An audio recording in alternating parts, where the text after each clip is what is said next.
نبی پاک نے فرمایا آج تمہیں کوئی جہاد کی ترغیب نہیں دینی، آج کوئی نیا پیغام نہیں دینا، آج تمہیں بتانا ہے کہ رب نے اپنے بندے کو اختیار دیا ہے، چاہے تو دنیا میں رہے چاہے تو اس کی بارگاہ میں حاضر ہو جائے۔ اس عبد نے بارگاہ ربوبیت کی طرف لوٹنے کا ارادہ کر لیا ہے۔ حضرت صدیق اکبر رونے لگے تو صحابہ نے کہا تمہیں کیا ہوا؟ کہنے لگے سمجھ نہیں رہے، کسی کی بات نہیں کر رہے، نبی پاک تو اپنی بات فرما رہے ہیں۔ اس نے جانے کا ارادہ کر لیا۔ پاک علیہ السلام کو بظاہر سہارا دے کے لایا گیا۔ کریم رسول نے لوگوں کو جمع کیا، حضور آج کیا ہونے والا ہے، آج کیا کہا جائے گا، آج کس لیے میٹنگ بلائی ہے؟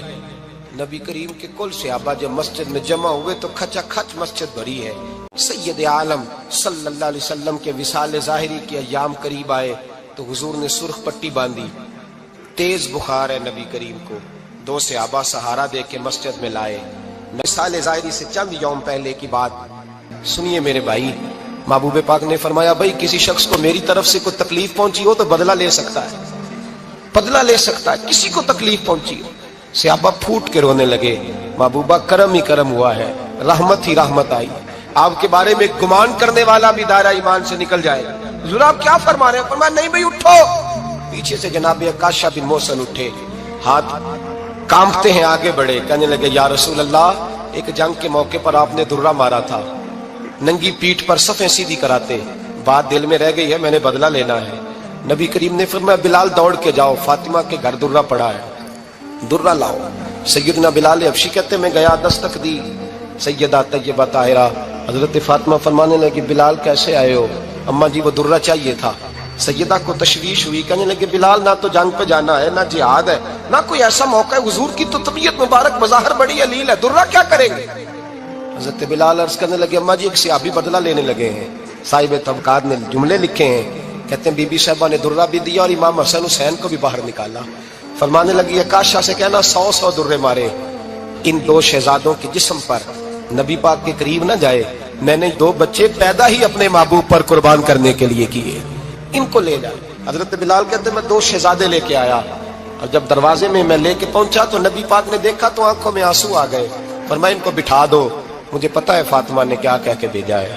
حضرت سیدنا بلال فرماتے ہیں درہ میں نے جناب عکاشہ کو دیا، حضرت عکاشہ درہ لے کے آگے جو بڑھے تو حضرت ابو بکر صدیق نے ان کے پیروں پہ ہاتھ رکھا، فرمایا عکاشہ میری طرف آ یار، مجھے مار درے، نبی پاک کے قریب نہ جا۔ مصطفیٰ کریم نے فرمایا ابو بکر تو ہٹ جا، اسے آنے دے۔ فرماتے میں چند قدم آگے گیا تو مولا علی شیر خدا نے میرے پیر پہ ہاتھ رکھا، کہنے لگے عکاشہ سوچ تو صحیح تو کیا کر رہا ہے؟ حضور نے فرمایا علی ہٹ جاؤ، میرا اور ان کا معاملہ ہے۔ جناب عکاشہ آگے بڑھ رہے، نبی کریم نے فرمایا میں اپنی امت کو درس دینا چاہتا ہوں، خبردار خبردار زندگی میں تمہارے ہاتھ سے زبان سے کسی کو تکلیف نہ پہنچنے پائے، خبردار۔ یاد رکھنا وہ معاشرے بگڑ جاتے ہیں، وہ معاشرے تباہ کر دیے جاتے ہیں جہاں ظلم ہوتا ہے، جہاں زیادتی ہوتی ہے، جہاں لوگوں کو ستایا جاتا ہے۔ محبوب کریم کے قریب آئے حضرت عکاشہ، کہا حضور میری پیٹھ ننگی تھی، آپ بھی ذرا کپڑا ہٹائیے۔ نبی کریم نے پیٹھ سے کپڑا ہٹایا، جناب عکاشہ نے درہ جو اٹھایا تو صحابہ کی چیخیں نکلی۔ حضرت عکاشہ نے درہ دور پھینکا، حضور کے بطن اطہر سے لپٹ گئے، چومنے لگے، کہنے لگے حضور وہ تو صفیں سیدھی کراتے لگ گیا تھا، آپ نے کہاں مارا تھا؟ یا رسول اللہ میں تو بہانہ بنا رہا تھا کہ جاتی دفعہ مجھے وجود چومنے کا موقع نصیب ہو جائے، مجھے یہ موقع نصیب ہو جائے۔ میرے حبیب نے فرمایا جس نے جنتی دیکھنا ہو میرے عکاشہ کی زیارت کر لے۔ بھائی ظلم کا دروازہ کھلا ہوا ہے اور لوگ بھول جاتے ہیں زیادتی کرتے ہوئے، وہ بہو سے ہی کیوں نہ کریں، وہ اپنے گھر کے بھول جاتے ہیں کہ شاید پوچھنے والا کوئی نہیں، شاید میزان نہیں لگے گا۔ ایران کے بادشاہ نے اپنے بیٹے کو پڑھانے کے لیے ایک استاد صاحب کا بندوبست کیا۔ استاد صاحب کو کہا کہ میرے بچے کو دین پڑھائیے، میں چاہتا ہوں کل اس نے عنان حکومت کو سنبھالنا ہے تو یہ دین سے آگاہ ہو جائے، اس کو کچھ سکھائیے پڑھائیے۔ بہت نیک بزرگ بڑے درویش عالم پڑھانے لگے، اسباق مکمل ہو گئے، دین کے اسباق قرآن مجید پڑھایا، احادیث طیبہ کا درس دیا، اصول فقہ سے روشناس کرایا۔ جب بچے نے مکمل تعلیم حاصل کر لی اور آمین ہو گئی، دستار ہو گئی، فارغ ہو گئے تو پھر ایک دن استاد صاحب نے کہا بیٹے کل تم نے ضرور آنا ہے، کچھ بات کرنی ہے۔ شہزادہ گیا ملنے استاد صاحب سے، استاد صاحب نے کنڈی لگا لی، ہاتھ میں درہ پکڑ لیا، مار مار کے پورے وجود کو زخمی کر دیا، کوئی غلطی نہیں، کوئی بات نہیں، مارا۔ بچہ آیا آ کے بادشاہ سلامت سے کہا کہ ابا جی سمجھ نہیں آئی، بڑا مارا ہے استاد۔ تو سیانے تھے نا بادشاہ، یہاں تو قاری صاحب روز کٹہرے میں کھڑے ہوتے ہیں، مولوی صاحب آپ نے میرے بچے کو کیوں مارا ہے؟ آپ 8,000 کے مولوی ہیں، میرا کئی کروڑ کا بچہ ہے، سویرے بدل لیں گے، خبردار آپ نے بچے کو ہاتھ لگایا، اپنی حیثیت میں رہے معاذ اللہ۔ جو قومیں استادوں کو کٹہروں میں کھڑا کرتی ہیں وہ ترقی نہیں کر پاتی، جو استادوں کو کٹہروں میں روز کھڑا کرتے ہیں۔ کہا ابا جی بڑا مارا ہے، تو والد بڑے سمجھدار تھے، کہنے لگے بیٹا استاد باپ ہوتا ہے، وہ زیادتی نہیں کرتا، کوئی بات ہوگی میں تیرے استاد کو کٹہرے میں نہیں بلاؤں گا۔ اماں سے بات کی، اماں کہنے لگی بیٹا میں تیرے باپ سے کیسے بات کروں، ڈرا تھا۔ وقت گزر گیا، 22 سال بیت گئے، 22 سال گزر گئے، بادشاہ کا انتقال ہوا، شہزادہ تخت پہ بیٹھا، پہلا حکم یہ دیا کہ میرے استاد کو بلاؤ، پہلا حکم۔ استاد جی بوڑھے ہو گئے تھے، چھڑی کے اوپر ٹیک لگا کے آئے اور بھویں سفید ہو کے جھک گئی تھیں، یوں آنکھ کھول کے بڑی مشکل سے دیکھا، کہنے لگے شہزادے حکم ہو۔ کہا میں شہزادہ نہیں، اب میں بادشاہ بن گیا ہوں۔ استاد جی 22 سال بیت گئے، آپ نے مارا تھا، پر وہ درد چونکہ زیادتی کی تھی، میرا قصور کوئی نہیں تھا، تو نہ میری روح سے درد گیا ہے نہ میرے جسم سے گیا ہے، میں بے اختیار تھا، پوچھ نہیں سکتا تھا، آج با اختیار ہوا ہوں۔ سب سے پہلے پہلا حکم آپ کو دیا، بلایا ہے، بتائے کیوں مارا تھا، کیوں مجھے مارا تھا، میری زیادتی بتائے۔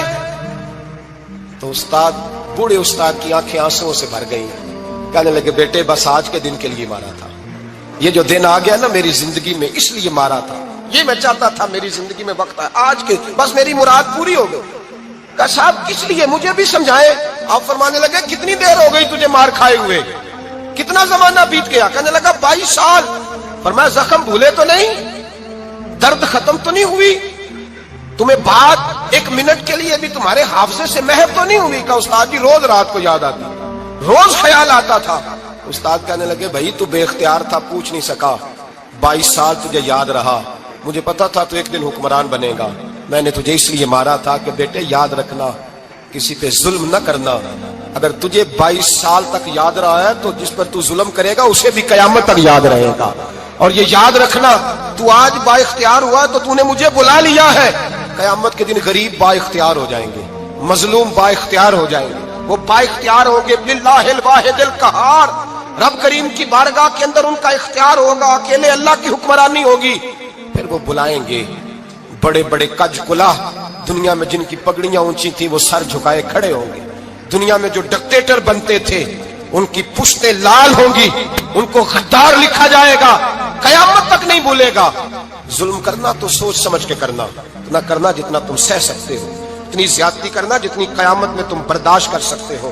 میرے نبی کریم صلی اللہ علیہ وسلم نے فرمایا ظلم سے بچو، یہ قیامت کے اندھیروں میں سے ایک اندھیرا ہوگا۔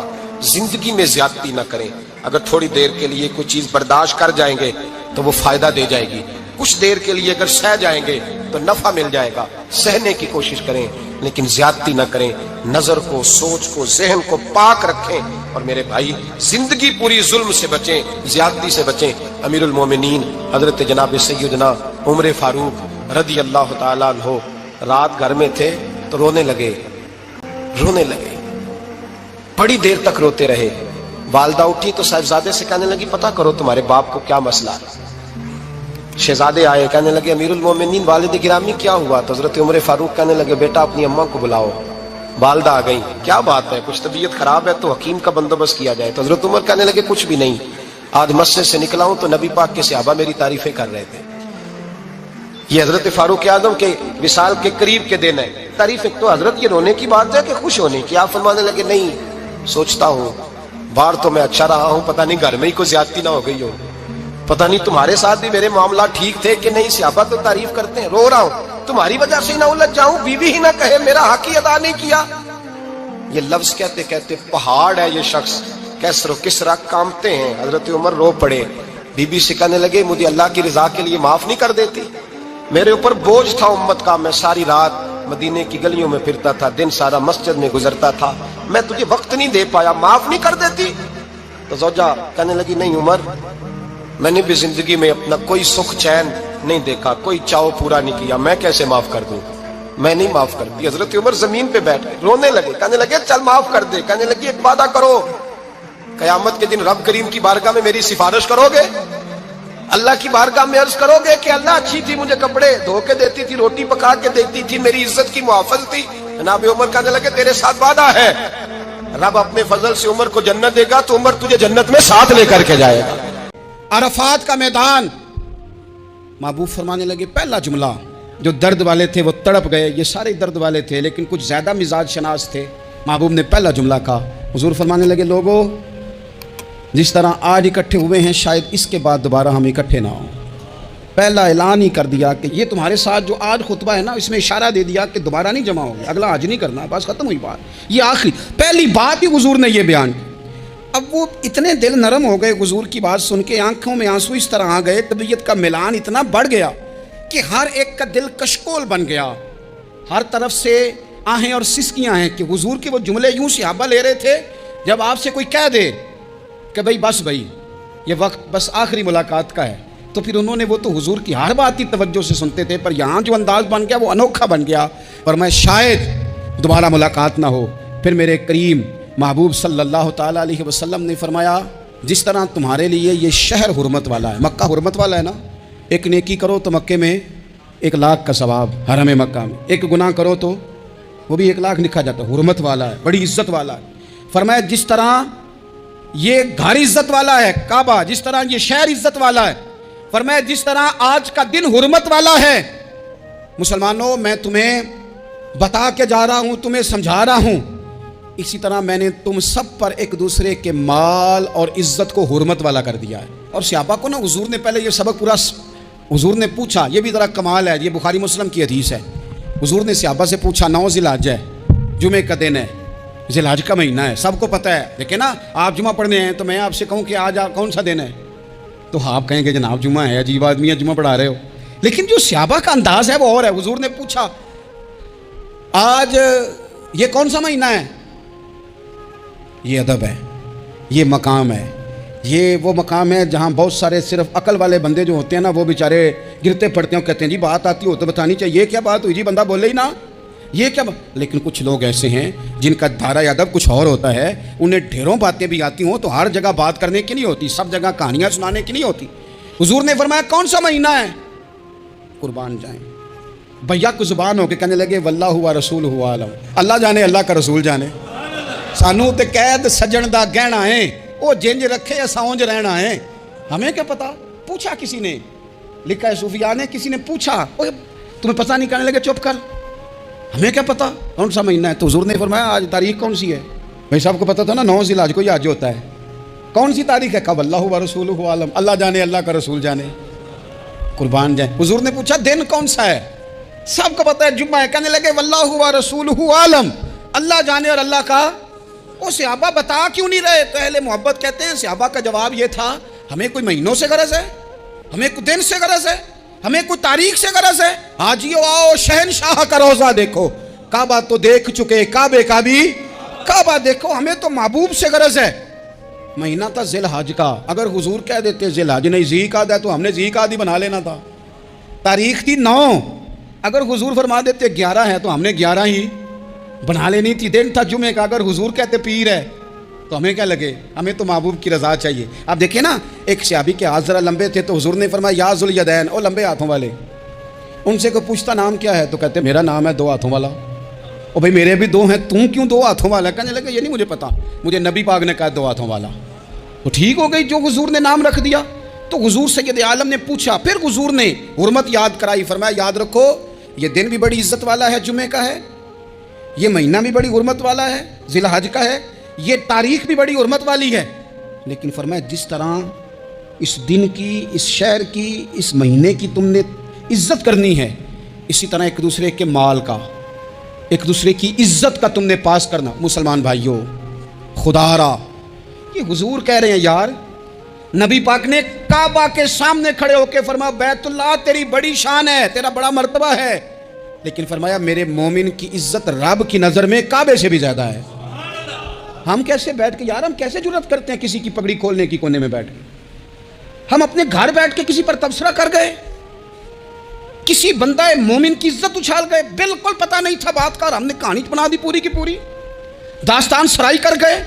صبح سے شام تک ہماری گپ شپ کا عنوان کیا ہے؟ کسی نہ کسی کا شکوہ، کسی نہ کسی کی شکایت، یہ ہماری گپ شپ ہے؟ خدا را حضور نے تو خطبہ حجۃ الوداع میں پہلا سبق یہ دیا تھا کہ میرے جانے کے بعد ایک دوسرے کی عزت کرنا، اور اسی خطبے میں ایک جگہ پہ فرمایا یہ نہ ہو کہ میرے جانے کے بعد تم ایک دوسرے کی گردنیں مارنے لگ جاؤ، ایک دوسرے کی عزتوں کا خیال کرنا، پاس کرنا۔ مسلمانوں، میرے عزیز بھائیوں، بزرگوں، عزتوں کا دفاع شروع کریں۔ تھوڑی دیر کے لیے اپنی زبان لوگوں کے اوپر تبصرہ کرنے سے کنٹرول میں لائیں۔ کچھ چیزیں ایسی، میں مختلف شہروں میں جاتا ہوں، جس شہر میں گئے وہاں لوگوں نے یہ کہا جناب یہاں جو مولانا ہے نا، بعض لوگ یہ باتیں بڑی چسکے لے کے سنتے ہیں، یہاں جو مولانا ہے نا وہ کچھ نہیں کرتے، آپ بڑے اچھے ہیں، یہاں جو پیر صاحب ہیں وہ بڑے گڑبڑ ہیں، آپ بڑے اچھے ہیں۔ تو میں ان سے کہتا ہوں کہ میں اس لیے اچھا ہوں کہ میں تھوڑی دیر کے لیے آیا ہوں، میں نے چلے جانا ہے۔ اور دوسری بات یہ کہ مجھے آپ جتنا مرضی اچھا کہہ لیں، میں نے رخصت ہو جانا ہے 2-3 گھنٹوں کے بعد۔ یہاں جس آدمی کا آپ شکوہ کر رہے ہیں نا، آپ اس کو جنازے کے لیے خبر کریں نہ کریں، اسے پتہ چل گیا نا محلے میں جنازہ ہو گیا، تو اسے کوئی کام بھی ہوا تو اس نے کہنا یار نہیں محلے میں فوتگی ہوگی، میں نے جنازہ پڑھانا ہے، اس نے جانا نہیں۔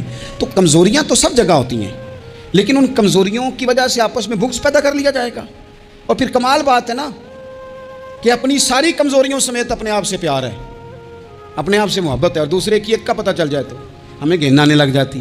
تو حضور نے خطبہ حجۃ الوداع کے موقع پر یہ بات ارشاد فرمائی۔ دوسرا حضور نے فرمایا لوگوں یاد رکھنا، یہ خطبہ حجۃ الوداع میں نبی پاک نے فرمایا، یہ حضور خطبہ دے رہے ہیں، اور اس وقت دے رہے ہیں جب حضور صحابہ کو بتا چکے ہیں کہ یہ آخری ملاقات ہے، جو دور دراز سے آئے ہیں ان کو بتایا ہے کہ یہ میری تمہاری جو مجلس ہے، جو محفل ہے، جو تم سے بات ہو رہی ہے، یہ آخری ہے۔ محبوب فرمانے لگے لوگوں یاد رکھنا قیامت قائم ہوگی۔ ان جملوں کا حسن ملاحظہ کر لیں۔ فرمایا قیامت قائم ہوگی، تم اپنے رب سے ملاقات کرو گے، اور فرمایا تمہارا رب تم سے تمہارے اعمال کے بارے میں پوچھے گا۔ یہ خطبہ حجۃ الوداع میں کریم نے فرمایا۔ صبح تم اٹھے، کیا عمل کیا؟ اللہ پوچھے گا۔ کسی سے ملاقات ہوئی، طرز کیا تھی، سوچ کیا تھی؟ اللہ پوچھے گا۔ لین دین میں کیا معاملات تھے تمہارے اعمال کے؟ اللہ سے ملاقات ہوگی، وہ کھڑا کر کے پوچھے گا۔ اور حدیث میں کئی جگہ پہ حضور نے فرمایا وہ تم سے سوال کرے گا، تمہیں جواب دینا ہے۔ میرے عزیز بھائیوں، تیار رہنا چاہیے، تیار۔ ہم نا منت کرتے ہیں آخری دن ہو نا، تنخواہ دار لوگ کہتے ہیں یار یہ آخری ایام چل رہے ہیں، کوئی خرچہ نہ بتاؤ، اس لیے کہ حساب کے متھے لگنا ہے۔ آخری دنوں میں، بجٹ کے دنوں میں لوگ پریشان ہوتے ہیں کہ حساب دینا ہے۔ جب رب سے ملاقات کریں گے اور وہ حساب مانگے گا، کتنا مشکل کام ہے۔ اور ایک مقام پہ حضور نے فرمایا جس سے اللہ نے حساب مانگا وہ تو الجھ گیا، دعا کرو وہ حساب مانگے ہی نہ، بے حساب ہی بخشش فرما دے۔ نبی پاک صلی اللہ تعالیٰ علیہ وآلہ وسلم نے ارشاد فرمایا اسی خطبہ حجۃ الوداع میں، حضور فرمانے لگے سن لو میں نے تم تک اللہ تعالیٰ کا پیغام پہنچا دیا ہے۔ اب جس شخص کے پاس امانت رکھی ہو اس پر لازم ہے کہ وہ امانت اس تک پہنچا دے جو اس کا مالک ہے۔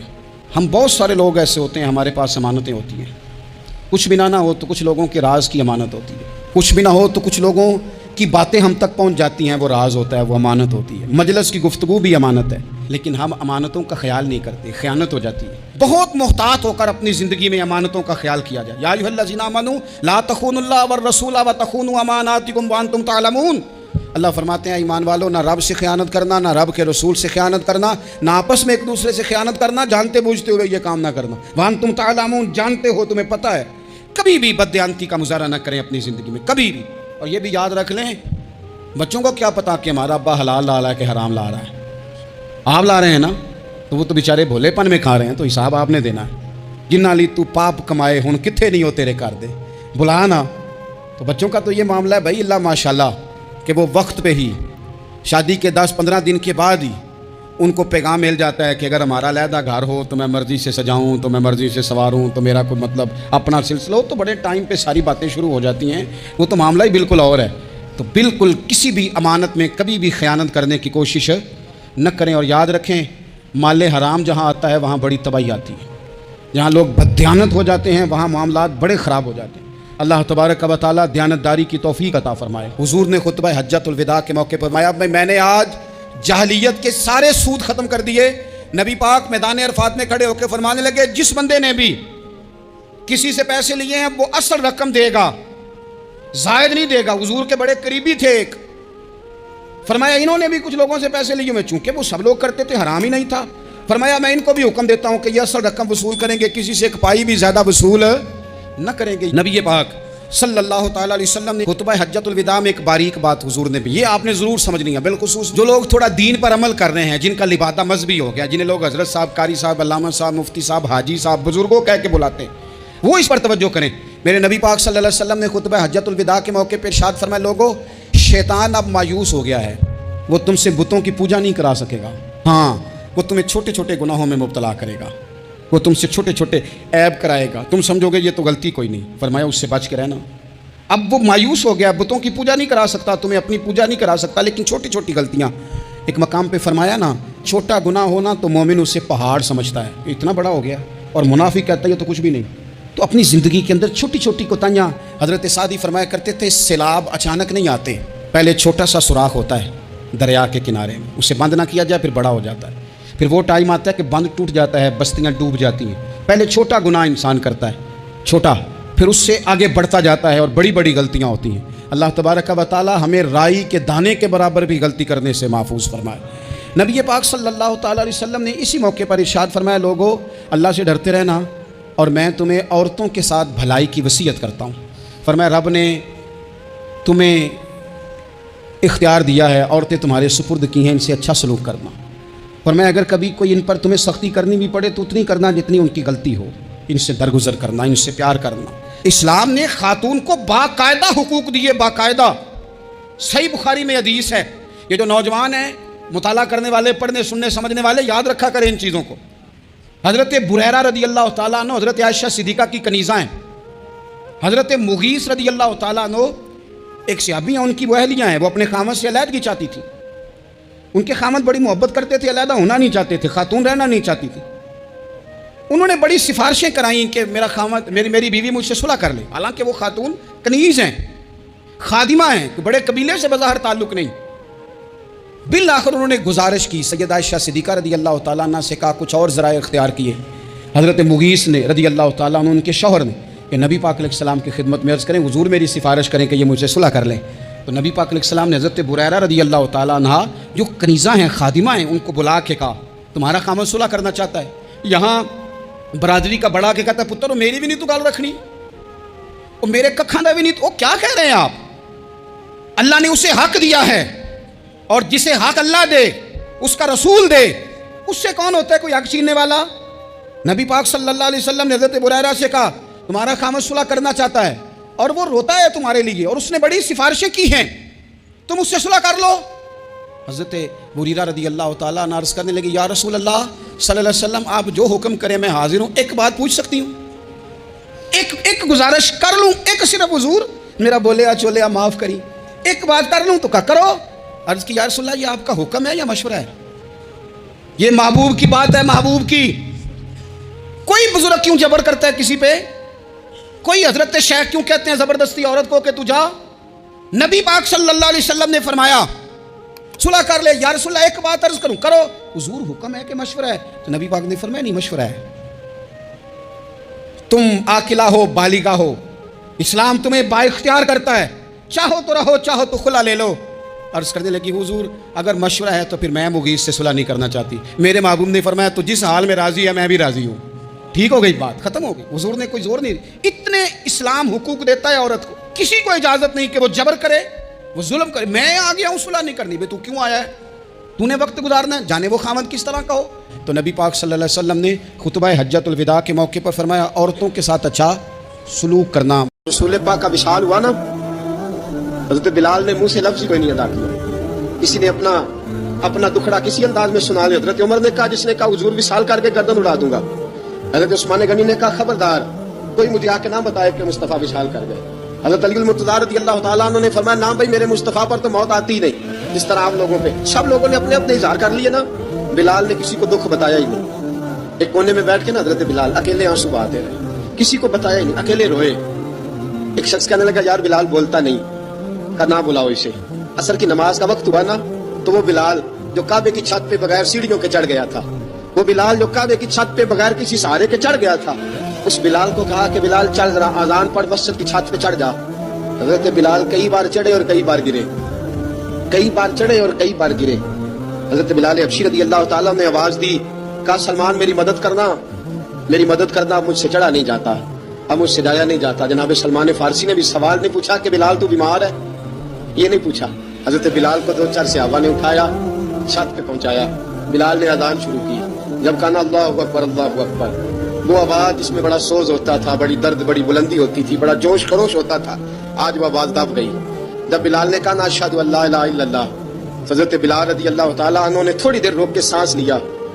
جب کہا اشہد ان محمد رسول اللہ, جو سارے چپ کھڑے تھے نا, ان میں سے ایک بابا رو پڑا, جس کا نام ابو بکر صدیق تھا. جب حضرت ابو بکر صدیق کی آنکھ میں آنسو آیا تو حضرت بلال چھت کے اوپر زمین پہ گرے اور کہا ابو بکر یہ ڈیوٹی کسی اور کی لگا دے, یہ ڈیوٹی کسی اور کی لگا دے. اب میری روح اجازت نہیں دیتی, مصطفیٰ کریم کے بعد مجھ سے اذان نہیں پڑی جائے گی. آپ نے واقعہ سن رکھا ہے کہ ایک بار صحابہ نے بلایا, دوبارہ آئے, حضور خواب میں ملے, کہا بلال تو آتا کیوں نہیں؟ بلال چھوڑ کے چلے گئے تھے. فرمایا میرا یہاں دل نہیں لگتا. ملک شام کے شہر حلب میں چلے گئے تھے, چھوڑ دیا تھا مدینہ منورہ. اب میری نگاہوں میں جچتا نہیں کوئی, جیسے میرے محبوب ہیں ایسا نہیں کوئی. حضور خواب میں ملے, آئے مدینے. حضرت بلال آخری بار, لوگوں نے کہا اذان پڑھو, کہا مجھے وہ اذان بھول ہی گئی ہے جو مجھے مصطفیٰ کریم کے زمانے میں پڑھا کرتا تھا, مجھ سے نہیں پڑھی جاتی. نہ مجھے کہو, میں کیسے پڑھوں؟ صحیح بخاری میں موجود ہے, نبی اکرم صلی اللہ تعالیٰ علیہ وآلہ وسلم کہ جب وصال ظاہری کے بعد کا وقت آیا تو وہ وقت صحابہ بڑا سخت تھا, اور اس صدمے کی کیفیت اس طرح کی تھی کہ سمجھدار, زیرک اور بہادر آدمی ہے سیدنا فاروق اعظم رضی اللہ تعالیٰ عنہ, لیکن ہاتھ میں تلوار لے کر کھڑے ہو گئے حضرت عمر. محدثین نے لکھا ہے کہ حضرت عمر فرماتے تھے حضور کے وصال کے بعد کہ اگر کسی نے کہا کہ نبی پاک علیہ السلام کا وصال ہو گیا تو میں گردن اڑا دوں گا.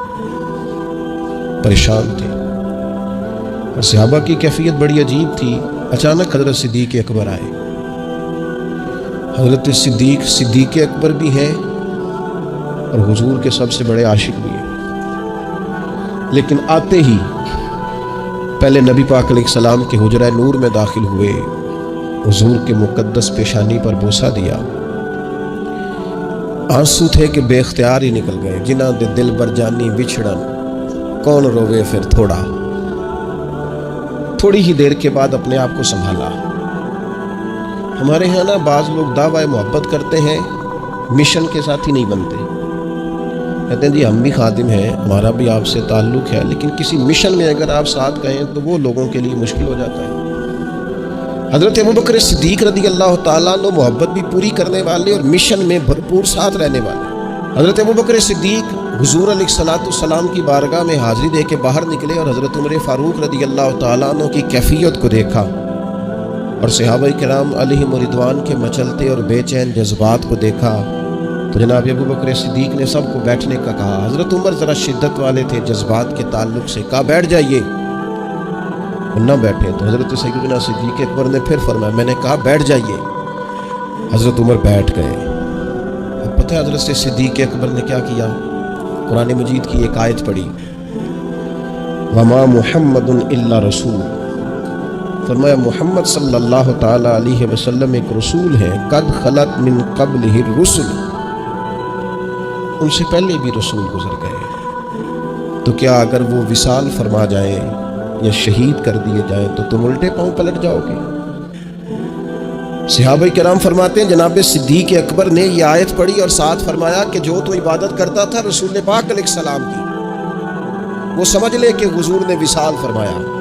اللہ کا وعدہ آیا اور یہ ظاہری پردہ ہوا, اور جو عبادت کرتا ہے اللہ کی تو وہ جان لے رب حی بھی ہے قیوم بھی ہے. صحابہ فرماتے ہیں کہ حضرت صدیق اکبر نے آیت تلاوت کی تو ہمیں سمجھ آئی, اور حضرت ابوبکر صدیق نے آیت تلاوت کی تو ہمیں یوں لگا کہ یہ آیت آج ہی کے موقع کے لیے گویا نازل ہوئی ہے. اور فرماتے ہیں ہمیں سمجھ آئی کہ ابوبکر صدیق ہمیں کیا سمجھا رہے ہیں, انہوں نے امت کو سنبھالا دیا. یار صفائی کرنے والا صفائی ٹائم پہ کرتا ہے نا, تم چراغ تو صحیح جلاتے ہو نا. مجھے بتاؤ آنے والوں, یہ تو بتاؤ شہر مدینہ کیسا ہے, اور سر ان کے قدموں میں رکھ کر جھک کر جینا کیسا. دل آنکھیں اور روح تمہاری لگتی ہے سیراب مجھے, در پہ ان کے بیٹھ کر آبے زمزم پینا کیسا ہے. کہنے لگے عمر اس کونے کا کیا حال, اور پھر کہنے لگے وہ فلاں فلاں باغ میں حضور اثر کے بعد جایا کرتے تھے, اس کے پھلوں پھولوں کا کیا حال ہے. تو حضرت عمر کہتے ہیں بلال کی باتیں سن کے میں رویا. تو میں نے کہا بلال تجھے اتنا پیار ہے تو چھوڑ کیوں آیا ہے؟ تو کہنے لگے عمر میرا وجود شام میں رہتا ہے پر دل میرا مدینے میں ہی رہتا ہے, روح میری مدینے میں ہی رہتی ہے. بس سجنا باج محمد بخشا کی مرنا تے کی جینا, کہاں وہاں ہی رہتا ہوں. ایک دفعہ نا کوفے میں رہتے تھے حضرت علی. مولا علی نے ساری زندگی کسی سے سوال نہیں کیا, دینے والے تھے نا, سوال نہیں کیا. ایک بڑی خوبصورت قندیل ایک شخص لایا, خوبصورت لالٹین بنی ہوتی تھی وہ, اور اس میں تیل مٹی کا نہیں ڈالتے تھے, خوشبو والی کوئی چیز ڈالتے تھے تو وہ جلتی تھی. وہ لایا کوفے کی جامع مسجد میں, حضرت علی کوفے آ گئے, کہا حضور یہ جلا لیں. جب وہ لایا نا قندیل تو حضرت علی نے زندگی, امام حسن کہتے ہیں میں نے عجیب زندگی بھر سوال نہیں کیا. اس سے کہنے لگے میں نے کبھی کسی سے کچھ مانگا نہیں, اس طرح کی ایک اور مل جائے گی. تو اس شخص ایسے جیسے وہ عرش پہ نہیں بیٹھ گیا کہ علی نے مجھے کہہ دیا ہے. کہنے لگا حضور مل جائے گی. فرمانے لگے لے جاؤ. کہتے ہیں وہ لے کے آیا. تو جب وہ لایا تو پہلے والی قندیل کو اتنا نہیں, اس قندیل کو سینے سے لگایا, اپنا امامے کا پلو لے کے حضرت علی نے پوچھا. پھر آنکھوں میں آنسو آئے. امام حسن کہنے لگے ابا جی میں سمجھ نہیں پا رہا, یہ آپ نے تو زندگی بھر بھوک کاٹی ہے, سوال نہیں کیا, تو یہ کیا ہے؟ کہنے لگے مجھے بڑی پسند آئی تھی, دل کرتا ہے ایک لے لوں اور میں حضور کی مسجد میں بھی بھیج دوں, میں مدینے میں بھی بھیج دوں. میرا دل کرتا ہے یہ مسجد نبی میں لگ جائے گی تو اس کی شان بڑھ جائے گی. تو فرماتے ہیں امام حسن کہ میں رو پڑا. میں نے کہا حضور مجھے سمجھ آ گئی ہے, رہتے آپ کوفے میں ہے پر دل آپ کا مدینے میں ہی بستا ہے, وجود یہاں ہے پر روح آپ کی. رب جانے سونے یا محبوبہ تیرے شہر دیاں کی لذتاں نے, ایک رون جنہ نے ویکھیا نہیں تے ایک رون دوبارہ جامل نہیں. میرے اعلیٰ حضرت فاضل بریلوی رحمت اللہ علیہ فرماتے ہیں حرم کی مدینے کے خطے خدا تجھ کو رکھے, مدینے کے خطے خدا تجھ کو رکھے, غریبوں فقیروں کے ٹھہرانے والے. یہاں غریب فقیر درویش مدینہ حسن ہے. توجہ ہے آپ حضرات کی. میں 2010 میں گیا تھا, اماں جی جب میں جانے لگا تب بھی میں روتا ہی گیا. واپس آیا تو میں اپنی والدہ سے میں نے کہا کہ اماں یہ کہیں خامی ایمان ہی نہ ہو. میں مدینے سے پلٹ آیا, میں بڑا تڑپا. میں نے کہا اماں جی وہ جانے کی جگہ تو ہے پر دوبارہ آنے کی جگہ نہیں, وہاں سے دوبارہ آنا نہیں چاہیے. وہاں سے سب سے مشکل مرحلہ مدینے سے لوٹنا ہے, آنا نہیں چاہیے. تو میری اماں مجھے کہنے لگی اللہ تجھے بار بار بلائے گا, دعا کرنی چاہیے, رونا نہیں چاہیے. بزرگوں کا درویشوں والا جو انداز تھا. اور پھر میں دوسری دفعہ عمرے پہ گیا تو ایک شعر تھا مظفر بارسی کا, تو میں وہ پڑھ رہا تھا. میں نے کہا کہ دوبارہ آنے کی آرزو ہے, کہ خود کو پانے کی آرزو ہے, جو حج پہ احرام باندھتے ہیں اب وہ باندھ کے آنے کی آرزو ہے. تو میں نے تو ایک حج مانگا تھا, اللہ نے 2 عطا فرما دی. یہ مصطفیٰ کے مدینے کی شان ہے, یہ رسول اللہ کے شہر کی شان ہے. تو میرے دوستو اللہ بڑا بے نیاز ہے. وہ میرے جیسے لوگ, میرے جیسے, سچی بات ہے, میرے جیسے لوگ اس کا, میں کبھی بھی مدینہ منورہ میں حاضر ہو کے لوگ اور باتیں سوچتے رہتے ہیں اور میں مسجد میں بیٹھا ہوتا ہوں. تو میں جب پہلی دفعہ گیا تھا تو ایک بی بی بیٹھی تھی شادی سے عورت رات کو, تو اپنا زبان یار من ترکی اور من ترکی بگویم پنجابی میں وہ بات کر رہی تھی. تو وہ جملے اس کے مجھے یاد رہتے ہیں جب میں مدینے جاتا ہوں. شادی بی بی جنت البقیع کے باہر بیٹھی تو بوڑھی اماں سادے سے کپڑے, تو شعر پڑھ رہی تھی. وہ کیا شعر تھا اس کا, کوئی وہ اس پہ شاعرانہ ردیف کافی یہ پورے نہیں اترتے. لوگ کہیں گے یہ مصرع شاید لحاظ سے ٹھیک نہیں ہے صنعت کے لحاظ سے, لیکن اس کا انداز تھا نا تو تھا بڑا با کمال. وہ وہاں بیٹھی پتہ کیا کہہ رہی ہے, ویکھو نہیں ویکھو کہ کرم کمائے سوں. لوگ کہیں گے ردیف کافیہ کے لحاظ سے شاید ٹھیک نہیں, لیکن اس کی فکر کتنی ٹھیک ہے, سوچ کتنی ٹھیک ہے. کہتی ویکھو نہیں ویکھو کہ کرم کمائے سوں, میرے جو گندے مندے در تے بلائے سوں. اور پتہ میرے نبی پاک نے کیا فرمایا؟ فرمایا مجھے میرے رب نے حکم دیا ہے کہ میں 4 لوگوں سے پیار کروں. اللہ اکبر. کاش کبھی آپ اس حدیث کے جملوں کو سمجھیں. اور یار اللہ نے حکم دیا ہے محبوب پیار کرے. حضور کس سے؟ تو پہلے 3 مرتبہ نبی پاک نے ایک ہی شخص کا نام لیا. فرمایا علی سے, علی سے, علی سے, پھر فرمایا ابو ذر غفاری سے, پھر فرمایا جناب مقداد سے, پھر فرمایا سلمان فارسی سے. رب نے مجھے کہا ان سے پیار کرو. حضرت ابو ذر غفاری تبوک کے موقع پر نا اونٹ پہ بیٹھے تھے, پیچھے رہ گئے. اونٹ پر بیٹھے تھے تو پیچھے رہ گئے. اونٹ سست تھا, تھک گیا, چل نہیں رہا تھا. حضرت ابو ذر غفاری رضی اللہ تعالیٰ عنہ پہلے تو اسے لے گئے ایک گاؤں میں کہ اونٹ بیمار ہو گیا, اس کا علاج کرایا, لیکن جب وہ ٹھیک نہ ہو سکا نا تو اونٹ وہیں چھوڑ دیا. حضور صلی اللہ علیہ وسلم کے پیچھے ضرور پہنچنا ہے میدان تبوک میں. تو جو سامان تھا وہ سارا پشت پہ رکھا اور اکیلے ہی چل دیے.